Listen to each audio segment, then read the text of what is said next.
Buenos días. A ver si se ve bien aquí. Si no, déjenme también moverme. A ver si ahí. Vamos a abrir nuestra Biblia en el libro de Santiago, por favor. En el libro de Santiago.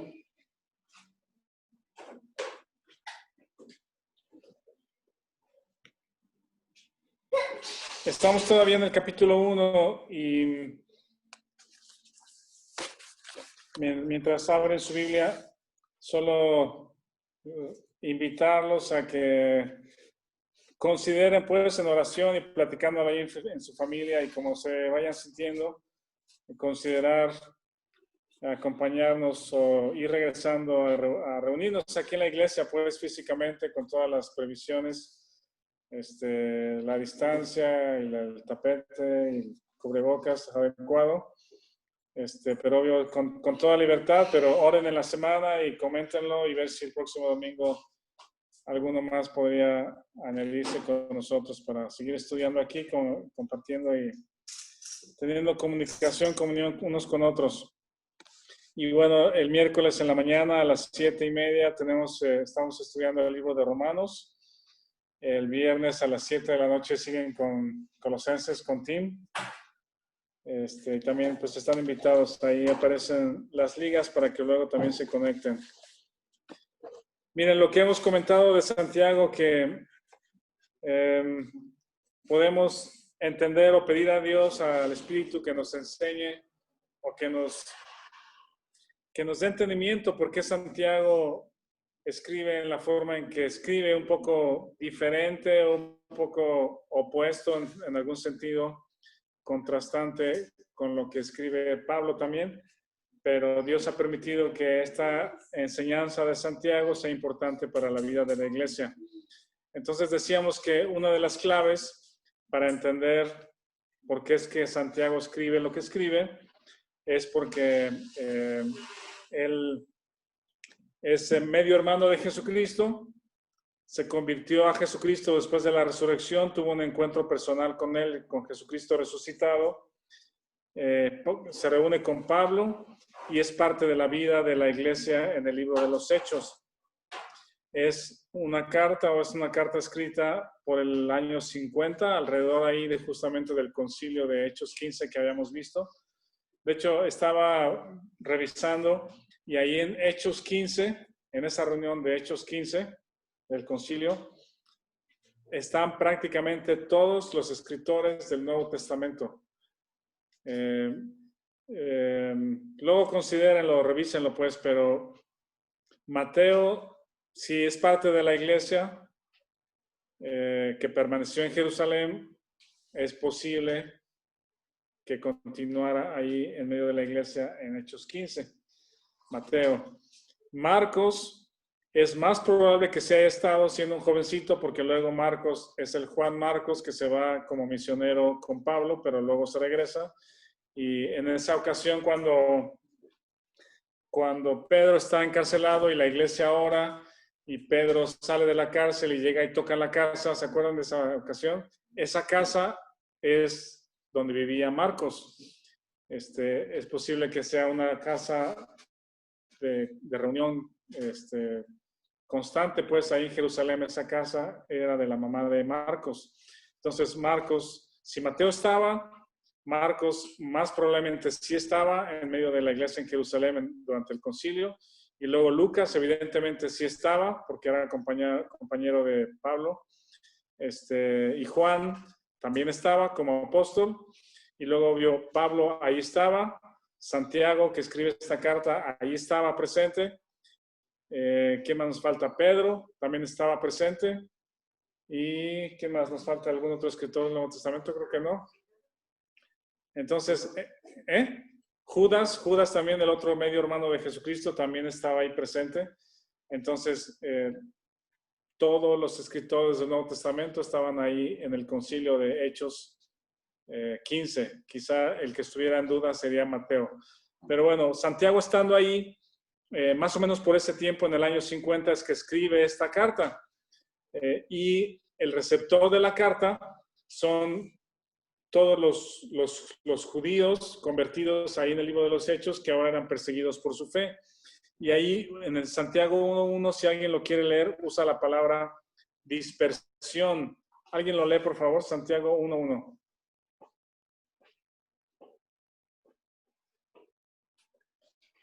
Que abra su micrófono y lo lea para todos, por favor. Santiago, siervo del Señor, siervo de Dios y del Señor Jesucristo, a las 12 tribus que están en la dispersión, salud. Gracias, Julio. Esta palabra dispersión en el original o en el griego es la palabra diáspora. Se conoce esa dispersión como la diáspora, ¿verdad? Como viene la persecución a los creyentes o judíos creyentes en Jerusalén y dice que son esparcidos. Alguien lea, por favor, Hechos 8:1. Hechos 8:1. ¿Alguien lo lee, por favor?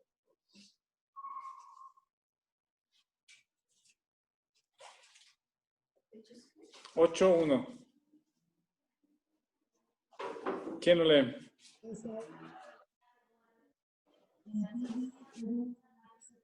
Contra la iglesia que estaba en Jerusalén, y todos fueron esparcidos por las tierras de Judea y de Samaria, salvo los apóstoles. Ajá. Dice que fueron esparcidos, ¿verdad? Esa es la diáspora. Esa palabra esparcidos también viene de la palabra diáspora. Esa diáspora es la persecución que justamente Pablo fue uno de los iniciadores o el que lo arreció, por decir, y entonces los creyentes fueron esparcidos o fueron diáspora. Entonces a estos creyentes, judíos creyentes esparcidos, son a los que Santiago escribe, ¿verdad? En diferentes lugares, no es una iglesia física en un solo lugar, no es la iglesia en Cristo que está en Éfeso o en Corinto o en Tesalónica, sino son creyentes esparcidos. Ahí dice que están en Judea, Samaria, y de hecho era el plan para que el evangelio creciera, según Hechos 1:8, que fueran en Jerusalén, Judea, Samaria y hasta el último de la tierra. Entonces esta diáspora es el instrumento o el medio que Dios utiliza para llevar el evangelio a todos esos lugares. Otro elemento que me gustaría que tomáramos unos minutos, no muchos, pero unos minutos a considerar, es que Santiago está, por decir, muy influenciado, o el escrito de Santiago está muy influenciado por las enseñanzas de Jesús, no tanto por las enseñanzas de Pablo, ¿verdad? Está más orientado a hablar acerca de cosas que encontramos en los evangelios. Esto también es importante tomarlo en cuenta. Tómenlo en cuenta, tomen una nota o pongan una nota por ahí, pero está, digamos que, como está escribiendo en vida de los apóstoles y en vida de la iglesia de los Hechos, vean estos dos versículos. Uno es Hechos 2:42. Hechos 2:42, si alguien lo tiene. Y alguien más lea Hechos 5:42. Hechos 2:42 y Hechos 5:42. ¿Cómo? Y perseveraban en la doctrina de los apóstoles, en la comunión unos con otros, en el partimiento del pan y en las oraciones. Ajá, gracias, Avi. Esto es muy temprano, reciente, la venida del Espíritu Santo. Dice, perseveraban en la doctrina de los apóstoles. ¿Cuál era la doctrina de los apóstoles? ¿Qué era lo que los apóstoles habían escuchado y aprendido? Las enseñanzas de Jesús que encontramos en los evangelios. Eso es lo que la iglesia hacía. Es la doctrina de los apóstoles. Y luego 5:42, ahí mismo en Hechos. Alguien lea 5:42, por favor.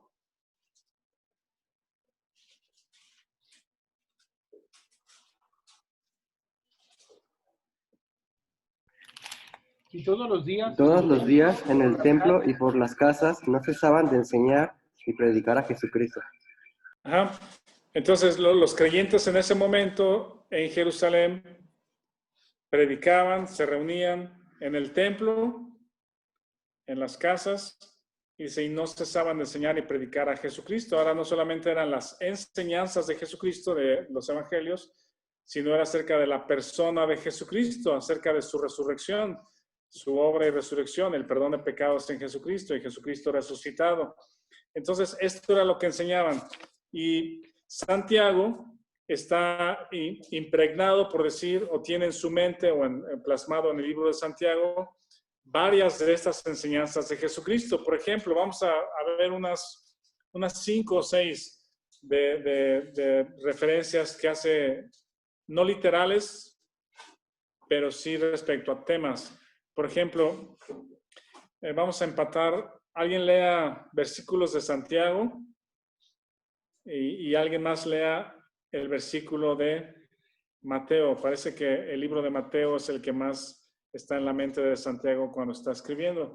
Por ejemplo, alguien lea Santiago 2:5 y alguien busque Mateo 5:3. Santiago 2:5, Mateo 5:3. Lee primero Santiago y luego alguien más lee Mateo. Por favor, adelante. Hermanos míos, amados, oíd. ¿No ha elegido Dios a los pobres de este mundo para que sean ricos en fe y herederos del reino que ha prometido a los que le aman? Ajá. Por lo menos 4 veces en el libro de Santiago, él hace referencia al tema de ricos y pobres. Es algo que está en su corazón, o está en su mente y está en su pluma. Habla acerca de ricos y pobres y dice: a los pobres fueron elegidos, fueron escogidos para que sean ricos en fe. Entonces el tema de los pobres está en el corazón de Santiago. ¿Y alguien lea Mateo 5:3? Bienaventurados los pobres en espíritu, porque de ellos es el reino de los cielos. Ajá, gracias, Abby. Bienaventurados los pobres en espíritu. Es algo que el Señor Jesucristo menciona también constantemente o varias veces. Bienaventurados los pobres. Luego el otro tema, aparte de hablar acerca de pobres, es la misericordia. Alguien lea Santiago 2:13 y alguien lea Mateo 5:7. Santiago 2:13 y alguien empátenlo con Mateo 5:7. Adelante. 2:13. Porque juicio sin misericordia se hará con aquel que no hiciere misericordia, y la misericordia triunfa sobre el juicio. Ajá. Ese es Santiago hablando acerca de tener misericordia, ¿verdad? Y hacer juicio con misericordia. ¿Y qué dice Mateo 5:7? Bienaventurados los misericordiosos, porque ellos alcanzarán misericordia. Ajá. Sí ven lo que estoy tratando de hacer, que el lenguaje de Santiago y lo que está plasmado en su carta parece que es mucho de lo que aprendió acerca de Jesucristo. Yo pienso que aunque Santiago no creía que Jesucristo era el Hijo de Dios, él debió haber escuchado muchas veces y andado ahí con los discípulos y acercándose con la multitud. Él era había estado escuchando pues las enseñanzas de Jesucristo y parece que hicieron profundo impacto en su corazón. Y luego otro más es, por ejemplo, acerca de la lengua, es Santiago 3:2. Alguien busque Santiago 3:2 y alguien busque Mateo 12:34 al 37. Mateo 12:34 y 37 y Santiago 3:2.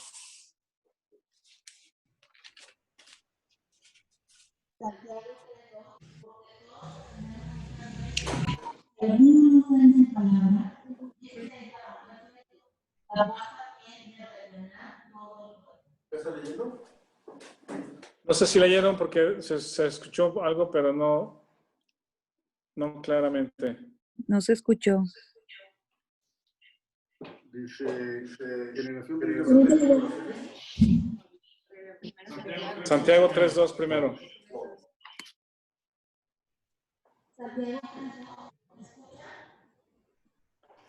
Bueno, lo leo, dice, porque todos ofendemos muchas veces. Si alguno no ofende en palabra, este es varón perfecto, capaz también de refrenar todo el cuerpo. De hecho, Santiago usa varios versículos acerca del control de la lengua, el daño que puede hacer en nuestras palabras. Y ahora sí, Vic, el Mateo 12, 34, 37. Dice, generación de víboras, ¿cómo podéis hablar lo bueno siendo malos? Porque de la abundancia del corazón habla la boca. El hombre bueno del buen tesoro del corazón saca buenas cosas, y el hombre malo del mal tesoro saca malas cosas. Mas yo os digo que de toda palabra ociosa que hablen los hombres, de ella darán cuenta en el día del juicio. Porque por tus obras seréis justificados, porque por tus palabras serás justificado, y por tus palabras serás condenado. Ajá. 34, 37, sí.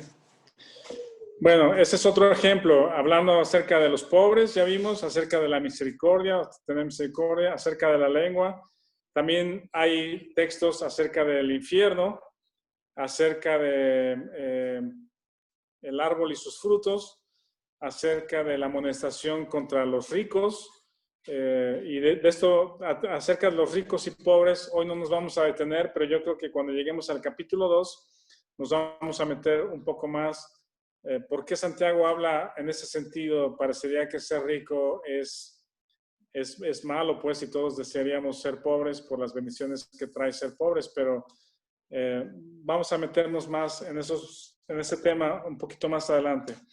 Y el último ejemplo, aquí, por ejemplo, habla de los pacificadores. En el lenguaje de Santiago, con la vista, digamos, o el corazón puesto en las enseñanzas de Jesús. Vean a alguien Santiago 3:18 y alguien más Mateo 5:9. Santiago 3:18. Aquí tengo el Santiago 3:18. Adelante. Y el fruto de justicia se siembra en paz para aquellos que hacen la paz. Ajá. ¿Algún pacificador, el que busca la paz, el que siembra la paz? Y alguien más lea, por favor, Mateo 5:9. Bienaventurados los pacificadores, porque ellos serán llamados hijos de Dios.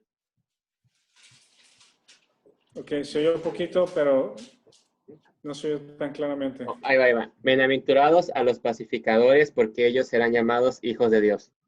Dale, gracias, Isaac.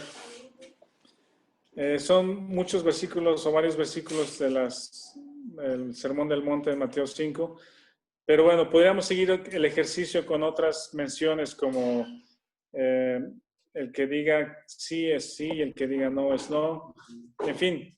Pero también esto es interesante, ¿ven? Observar o entrar a Santiago con este contexto de que Santiago trae en su corazón, en su mente y en su pluma enseñanzas de Jesucristo, ¿verdad? Quedaron muy grabadas en su corazón. Y luego vamos a leer ahí en Santiago 1, son 3 versículos de esta parte y luego ver si podemos ir al 12, del 12 al 16. Primero es Santiago 1, 9, 10 y 11. Lo voy a leer, dice Santiago 1, 9, 10 y 11. El hermano que es de humilde condición, gloríese en su exaltación, pero el que es rico, en su humillación, porque él pasará como la flor de la hierba. Porque cuando sale el sol con calor abrasador, la hierba se seca, su flor se cae y perece su hermosa apariencia. Así también se marchitará el rico en todas sus empresas. Esto parece una declaración también muy agresiva, pues, o pudiera ser un poco ofensiva para los que tienen bienes o son ricos de alguna manera en lo material. Hay una razón por la que Santiago está escribiendo así. Les digo, por lo menos hay 4 menciones en toda su carta o en su libro acerca de ricos y pobres, las ganancias y todo esto. Menciona que si tú eres un hermano que tienes una humilde condición, y claramente se refiere no a su a una cualidad de carácter, sino a una condición de pobreza o de escasez de recursos, ¿verdad? Dice, si es de humilde condición, su condición material es humilde, o la traducción también es de baja condición, refiriéndose a su capacidad económica. Nos pone el enfoque, Santiago nos pone el enfoque en las cosas eternas, no en las cosas temporales. ¿Sí? Hablábamos que el creyente en los versículos anteriores, a través de las pruebas, uno llega a tener el fruto de la paciencia como fruto del Espíritu.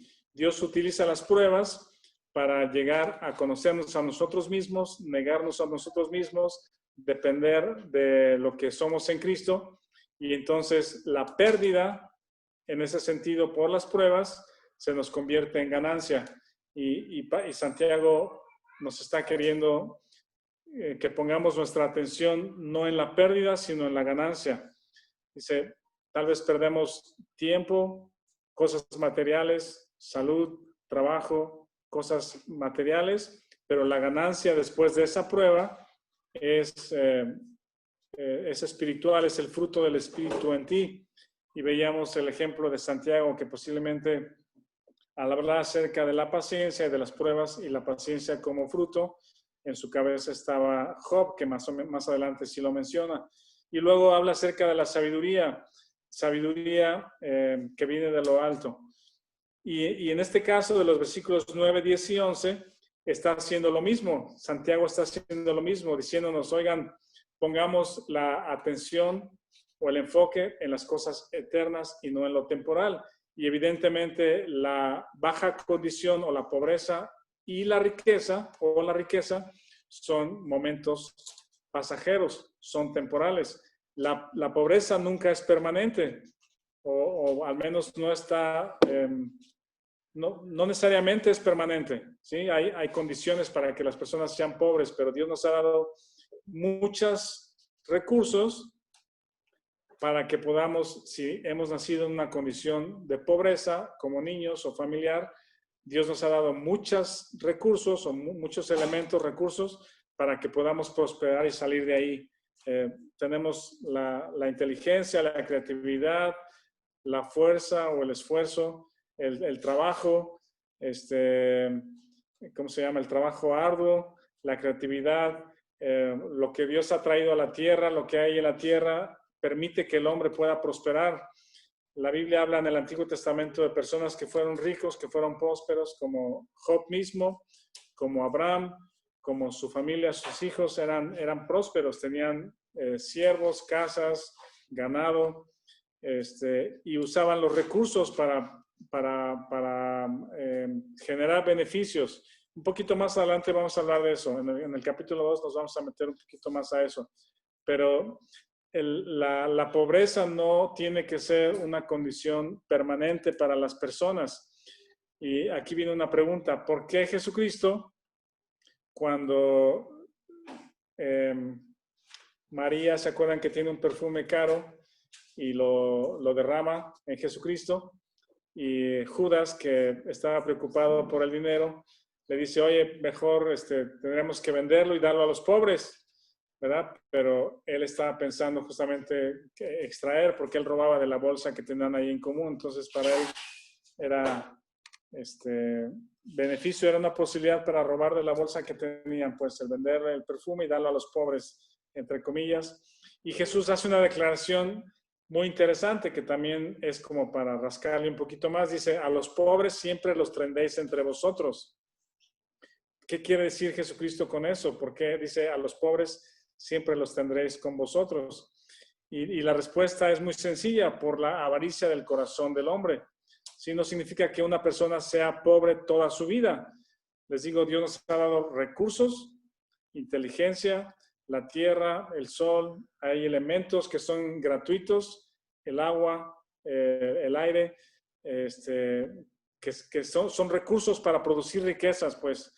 Entonces una persona no necesariamente tiene que ser pobre toda su vida, pero siempre va a haber pobres porque siempre va a haber personas que tengan avaricia y opriman y quieren siempre ganar más a costa de otros. Ese es el problema del corazón del hombre, pues. Entonces, si una persona en este momento está temporalmente en una condición humilde, por cualquiera que sea la circunstancia, dice, su lugar de gloria, o su punto, o su lugar de ganancia, o donde está su ganancia, es en su exaltación. El que tiene escasos recursos en este momento, su gloria o encuentra su valor en su exaltación por lo que tiene en Cristo. Cuando un creyente ve lo que tenemos en Cristo, tenemos muchas riquezas en Cristo, ¿verdad? Somos coherederos y ese es el gran valor.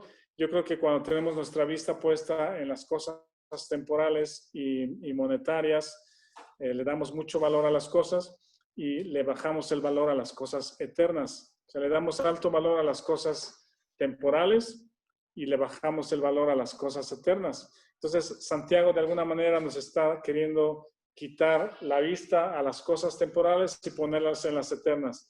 La ganancia, la gloria del que tiene humilde condición está en lo que es en Cristo. Ahí está su identidad y su búsqueda tiene que ser en su identidad con Cristo. Y luego la persona dice, el que es rico, el que tiene muchos bienes de este mundo, dice, su gloria no está en las cosas de este mundo, no está en las cosas que tiene, ahí no está su identidad, ahí no está su ganancia, ahí no está su valor, sino su valor está en su humillación, ¿sí? Entonces, vean cómo Santiago maneja de una manera muy interesante esta parte en medio de los creyentes, y en el capítulo 2 habla acerca de eso. Dice, si a tu congregación entra una persona rica, con anillo de oro y bien vestido, dice, ten cuidado cómo le das la bienvenida, porque no le des el mejor asiento y menosprecias al que viene ahí con un vestido más barato. Eso lo vamos a ver más adelante. Entonces, el que es rico, si tú tienes como creyente, por la razón que sea, por tu trabajo, por una herencia o herencias, por los bienes que tengas, dice, tienes muchos bienes y eres rico, dice, tu gloria no está en esas cosas, está en tu humillación, que es un llamado a todos los creyentes, el ser humildes, ¿verdad? El dar nuestra vida por otras personas, ser humildes o humillarnos delante del Señor. Dice, porque Él pasará como la flor de la hierba. En el versículo 11 también habla acerca de lo pasajero que son los bienes. Dice, porque cuando sale el sol con calor abrasador, la hierba se seca, su flor se cae y perece su hermosa apariencia. Así también se marchitará el rico en todas sus empresas. Está haciendo un énfasis importante en que las cosas materiales, si es que las tenemos, son meramente temporales. Y ha habido muchas historias de personas que tienen sus esperanzas en las riquezas, en las inversiones, en la bolsa de valores, y de repente por cualquier cambio climático, el petróleo cae de valor, una empresa quiebra y el dinero invertido en la bolsa de valores o en alguna empresa, el valor cae. Hay personas que se han quitado la vida. ¿Por qué? Porque su valor o esperanza está en las cosas temporales. En cambio, Santiago está alentando a los creyentes que si tienen bienes materiales, su esperanza no está en ellos. Su valor lo encontramos en nuestra humillación delante del Señor Jesucristo, ya sea que los bienes vengan o vayan. Muy bien, más adelante les digo, vamos a hablar acerca de eso. Vamos a brincarnos al capítulo, ahí del capítulo 1, del versículo 12 al 16. ¿Alguien lo quiere leer? Santiago 1, del 12 al 16. Del 12 al 16. ¿Alguien lo quiere leer? Por favor, abran su micrófono. Bienaventurado el hombre que persevera bajo la prueba, porque cuando haya sido probado recibirá la corona de vida que Dios ha prometido a los que le aman. Nadie diga cuando sea tentado, soy tentado por Dios, porque Dios no es tentado por el mal y Él no tienta a nadie. Pero cada uno es tentado cuando es arrastrado y seducido por su propia pasión. Luego esa pasión, después de haber concebido, da a luz al pecado, y el pecado, una vez llevado a cabo, engendra la muerte. Mis amados hermanos, no se engañen. Sí, hasta ahí porque luego concluimos la próxima semana en el 17 y 18 porque Santiago cierra ahí el pensamiento de los versículos anteriores. Aquí está hablando también usando un poquito de lo que hay en su corazón de lo que decíamos de Mateo 5, de las bienaventuranzas. Dice, el varón que soporta la tentación. Aquí hay una nota que hacer. Hay dos palabras que son traducidas de manera diferente, por lo menos al español, de acuerdo con su contexto. Miren, en el versículo 12 dice, bienaventurado el varón que soporta. Esa palabra soporta es la misma palabra que en el versículo 3 la traduce como paciencia. Eso nótenlo, es la palabra upomoneo. Entonces, vean cómo decíamos que la paciencia tiene que ver con soportar, con resistir, con perseverar. Entonces, no está cambiando de tema Santiago, pero está diciendo, bienaventurado el varón que tiene paciencia o que es paciente en medio de, y luego usa la palabra tentación. Esa palabra tentación también es la misma palabra peirasmos que en el versículo 2 se traduce como prueba. Está usando las mismas palabras, entonces pienso que la traducción al español, le digo, no sé si, no voy a decir que está mal, porque quizá la traducción al español tiene que ver con el contexto. Parecería que usa en algún momento la palabra tentación en español porque se refiere a caer en algo que nos lleva a pecar, ¿sí? Y la prueba parecería que está refiriéndose a algo que Dios nos pone en el camino, o que Dios provoca, o que Dios nos encamina para hacernos depender del Espíritu, que haya el fruto del Espíritu. Por eso creo que en español usa esas dos palabras, pero realmente es la misma en el original. Espero que no los esté confundiendo, ¿verdad? Sí, si tienen alguna duda, por favor, levanten su mano o abran su micrófono para comentarlo. Pero podríamos decir en el versículo 12, bienaventurado el varón que es paciente en la prueba, ¿verdad? Son las mismas palabras que usan en el versículo 2 y 3. Dice, porque cuando haya resistido la prueba, recibirá la corona de vida que Dios ha prometido a los que le aman. Aquí yo tengo muchas dudas, o una duda pues, ¿qué es la corona de vida? ¿Alguien tiene algún comentario, algún pensamiento? ¿Qué es la corona de vida? Si el creyente es paciente en la prueba, como Job, ya vimos, o cualquiera de nosotros hemos pasado por diferentes pruebas de todo tipo y Dios nos hace resistentes, nos da una piel más gruesa para aguantar, confiar y luego ver el rescate, ¿verdad? Resistimos o soportamos la prueba. Dice, cuando hayas resistido, o también literalmente dice, cuando fueses probado, recibirás la corona de vida. ¿Alguien tiene algún comentario respecto a qué será esa corona de vida? Sí, es la vida eterna. ¿La vida eterna? ¿Puede ser una opción? ¿Alguien más? Sí, Rafa. Sí. Mira, soy Paco.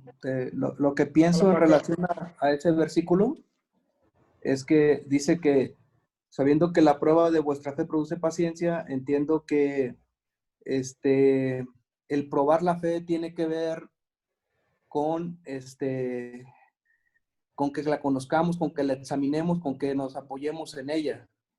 O sea, al momento de que tú la pruebas, la conoces, la experimentas, ¿verdad?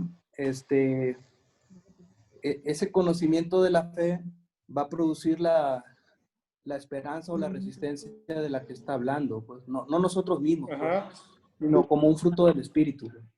Sí. Y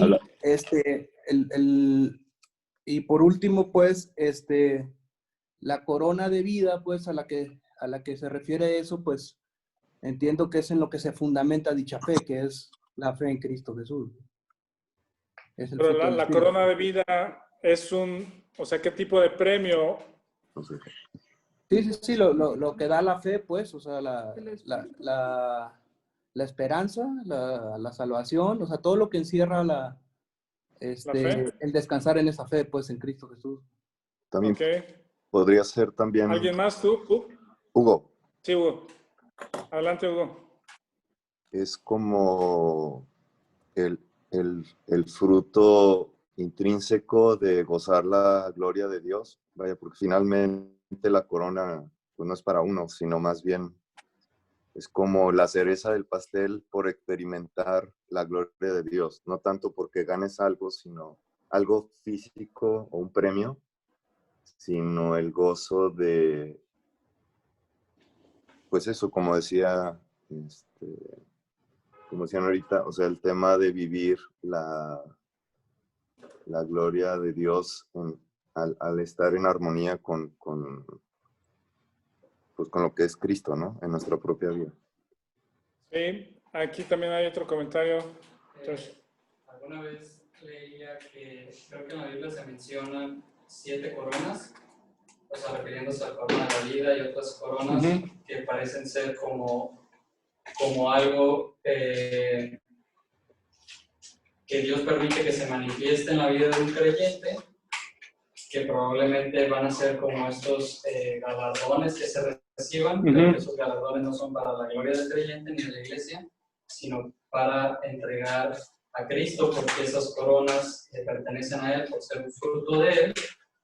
Y que algo que es interesante es que donde dice el varón que soporta la tentación, porque cuando haya resistido la prueba recibirá la corona de... No es como el creyente hace esto, entonces va a recibir esto, sino es como un hecho, algo que ya está dado, porque estás en Cristo y por tanto la prueba ya está pasada, pues.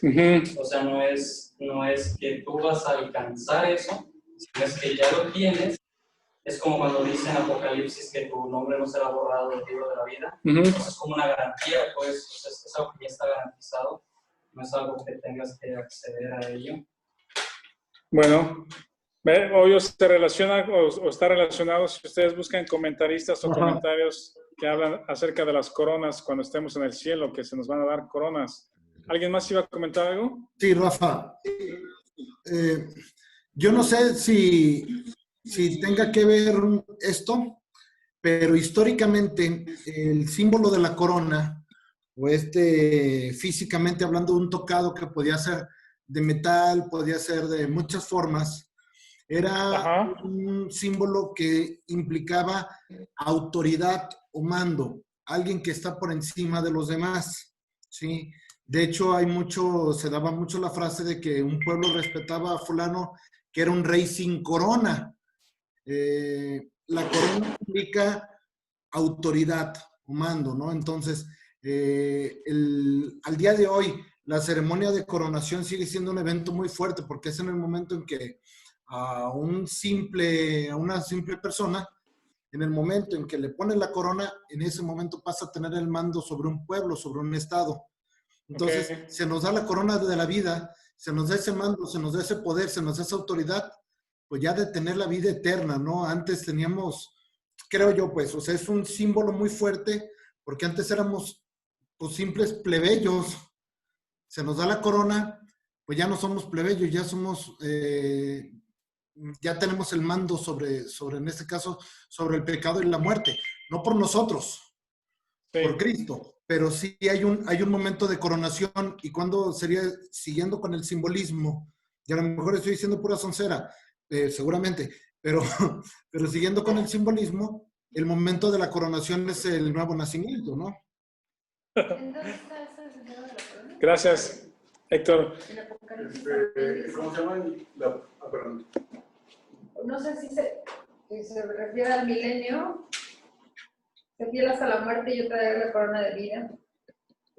¿Eso quién lo dice? Recibirá la corona de Apocalipsis. Se fiel hasta la muerte, me suena más como el milenio. Se fiel hasta la muerte y yo traeré la corona de vida, porque en el milenio los judíos van a tener la salvación por dando su vida. Dando su vida. Van a ser salvos dando su vida en el milenio, sí. Estoy viendo que la palabra corona que se usa es Estéfanos. Ajá. Y así como significa corona guirnalda, hecha de palma de oro, también significa recompensa, premio, motivo de satisfacción de los días. Sí, es la recompensa, es el premio, y hace el símil, pues, o el momento es justamente lo que menciona Héctor. En los juegos públicos son un símbolo de honor o un rey que es elevado en autoridad. Y la palabra Estéfanos es ese premio. Entonces, yo tengo aquí una interrogación porque me gustaría saber, incluso hay que estudiar más o lean o busquen algunos comentarios acerca de esto, pero se refiere en singular la corona de vida. Es una corona, ¿verdad? Entonces, si yo soporto la tentación una ocasión y otra ocasión y otra ocasión y otra ocasión, pues ya me hubiera ganado 3, 4 coronas, pues, ¿verdad? O es una corona por evento, es una de las preguntas, no hay respuesta ahí, pues, o es una corona por evento o es una corona en el cielo al que ha pasado por lo menos una prueba. Pregúntense estas cosas, pues, pero yo pienso, y no me tienen que creer, digo, no es solamente un pensamiento, que esta recompensa es una recompensa de la vida de Cristo en nosotros, ¿verdad? Es la manifestación del Espíritu en el creyente. La paciencia es una manifestación del Espíritu en el creyente. Es un momento de clímax, como el momento de Job, que dice, de oídas te había oído, pero ahora mis ojos te ven. Esa es una ganancia, pues, es un clímax de coronación por haber identificado la carne, haber muerto al yo, de alguna manera soportar la prueba. La ganancia creo que no es esperar al cielo, al que estemos allá y que se nos corone de alguna manera por las pruebas que hemos pasado. No sé si es eso, pues, o es la recompensa de la vida de Cristo en nosotros que nos hace más puros que el oro. Háganse esas preguntas, pero bueno, aquí Santiago lo menciona, dice, al que soporta la tentación o al que es paciente en la prueba, usando las palabras del versículo 2, recibirá la corona de vida que Dios ha prometido a los que le aman. Y también empatándolo con Romanos 8, 28 y 29, ¿verdad? Que es a los que aman a Dios todas las cosas les ayudan a bien, usando esa frase de a los que aman a Dios. El beneficio que tenemos en ese 8:29 es que somos formados a la imagen de Cristo. Creo que esa pudiera ser la corona, o somos coronados, o el beneficio que tenemos al pasar las pruebas, al salir más fuertes en las pruebas o con mayor fe, es la vida de Cristo en nosotros. Pero bueno. No se trata de una exaltación del hombre, ¿no? Como ahora vamos a coronar el número 1. No se trata de una exaltación del hombre, no sé si están escuchando. Te vamos a poner, lo lograste, te vamos a dar la corona porque eres el número 1. Sí. Sino, pues justamente eso, o sea, que sostiene, va a ser el fruto del Espíritu reflejado en la vida del creyente y es lo que se hubo intrínsecamente en la vida de Cristo. Sí, exactamente, yo pienso que es por ahí el pensamiento. Y luego en el versículo 13 y 14 y 15 describe la batalla que también menciona Pablo en Romanos 7. En Romanos 7, acuérdense que por lo menos 4 veces Pablo dice el mal que mora en mí. También le llamamos la carne. Es el mal que mora en mí, eso que Dios ha permitido que haya quedado en nosotros el Espíritu mora en nosotros, pero aún hay esa parte que podemos llamar la carne, que batalla contra el Espíritu, que está en nosotros hasta que este cuerpo muera o hasta que Jesucristo venga. Y parece que desmenuza un poquito más ese proceso de actuar de la carne, ¿verdad? Aquí también le podemos llamar concupiscencia. Creo que ese mal que mora en mí de Romanos 7, aquí Santiago le llama concupiscencia, es ese deseo interno del mal. Y dice el versículo, cuando alguien es tentado, aquí, perdón, en este versículo 1:13, ya no usa la palabra, ¿qué les dije? No usa la palabra, sí, usa la palabra peidazo todavía. Cuando alguno es tentado, no diga que es tentado de parte de Dios, porque Dios no tenta, no puede ser tentado por el mal, ni él tienta a nadie. Por eso les digo que creo que en el español se usa esa traducción a tentación, que tiene esa connotación de mal. Y luego dice, sino que cada uno es tentado cuando de su propia concupiscencia, es algo que mora en mí, Romanos 7, es atraído y seducido. La palabra seducido también es la palabra sebo, esa que se usa con los peces o al querer atrapar a algún animal. Es el sebo que pones, ¿verdad? El queso del ratón. ¿Qué le ponen a la caña de pescar? Una carnada, ¿verdad? Porque eso atrae. Entonces, nos da mejor entendimiento de cómo actúa la concupiscencia, cómo actúa la carne. Te está tratando de seducir, la carne nos trata de seducir, presentando algo que es atractivo, ¿verdad? Al estilo de Satanás y Eva, al estilo de Satanás y Jesús, que mira estas riquezas, mira este pan, eso yo te lo voy a dar. Entonces, los curricanes son brillosos, tienen colores. ¿Los qué? Los curricanes, los que ponen las cañas. La carnada de las cañas tienen colores para llamar la atención. Ajá, curricanes. Entonces piensen en eso, que hay cosas, el libro de Proverbios nos advierte, por ejemplo, de la mujer extraña, ¿verdad? De la mujer extraña. Y dice, también eso léanlo, está en Proverbios, hay 2 capítulos que hablan de la mujer extraña, pero eso es un gran ejemplo. Dice, es atraído, pues la mujer seduce al varón, hace que su alma sea como ¿cómo dice? Es que no venía preparado con proverbios, pero se los traigo para la próxima semana. La forma en que habla acerca del hombre, que el alma del hombre es reducido a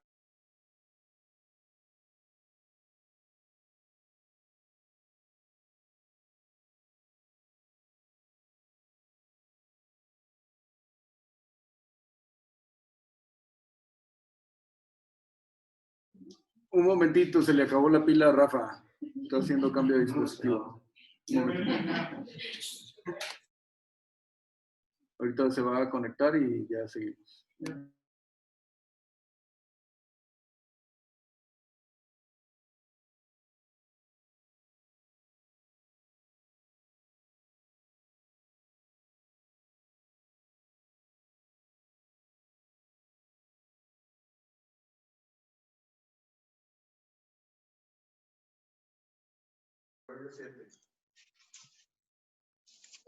Aquí está, ya regresé.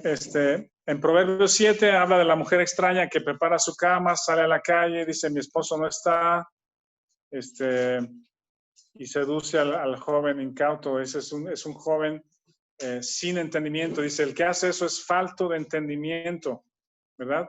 Porque es atraído, es seducido, ya mordió la carnada, ¿verdad?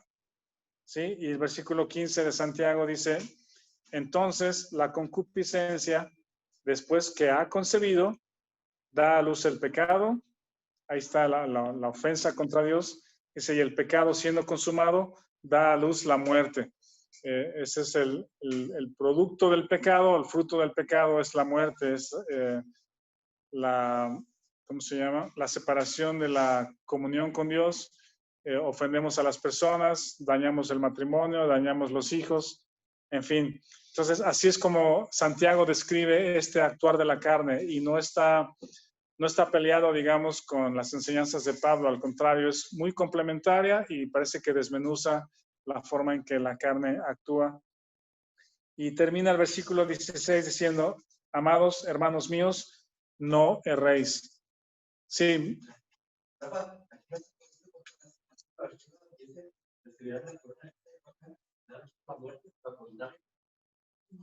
Sí, por un lado, al soportar la tentación, eres coronado con vida, y del otro lado, al caer en la tentación, el fin es muerte. Sí, ese es buen contraste, no lo había visto.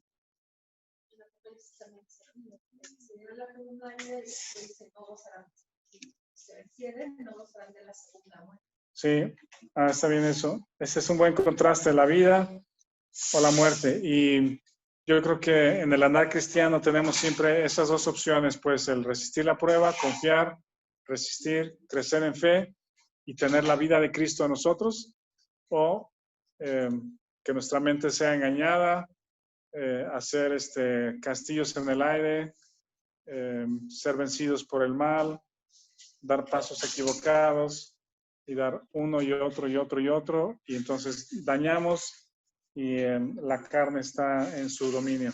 Muy bien, yo creo que entonces aquí detenemos y la próxima semana cerramos con versículos 17 y 18. Muchas gracias a todos. Yo creo que hagamos una oración y le doy el tiempo a Víctor.